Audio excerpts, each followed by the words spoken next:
महाशिव पुराण श्री वायवीय संहिता पूर्वार्ध 8वां अध्याय।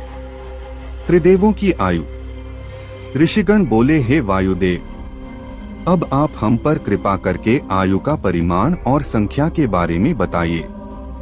वायुदेव बोले, हे ऋषिगण, प्रलय काल आने तक की अवधि ही पूर्ण काल की अवधि है। 15 निमेष की काष्ठा होती है। 30 काष्ठाओं का एक मुहूर्त अर्थात दिन रात, 15 दिन रातों का एक पक्ष होता है। इस प्रकार महीने में 2 पक्ष, शुक्ल पक्ष और कृष्ण पक्ष होते हैं। पितरों के दिन और रात क्रमशः शुक्ल पक्ष और कृष्ण पक्ष होते हैं। 6 महीने का एक अयन होता है। 2 अयन पूरे होने पर 1 वर्ष पूरा हो जाता है। मनुष्यों का 1 वर्ष देवताओं के 1 दिन और रात के बराबर होता है। मनुष्यों की 1 अयन के दक्षिण होने पर दक्षिणायन अर्थात देवताओं की रात और उत्तर होने पर उत्तरायण अर्थात देवताओं का दिन होता है। इस प्रकार मनुष्यों के 308 वर्ष पूरे होने पर देवताओं का 1 वर्ष पूरा होता है। देवताओं के वर्षों से युगों की गणना होती है।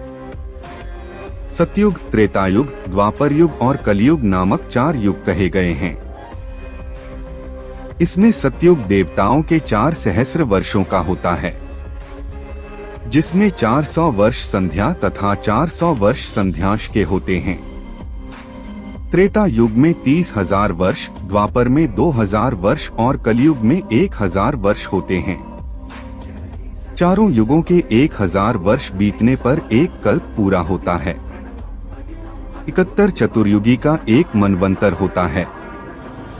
ब्रह्मा जी का एक दिन एक कल्प के बराबर होता है। 8000 वर्षों का एक वर्ष और 8000 वर्षों का एक युग होता है।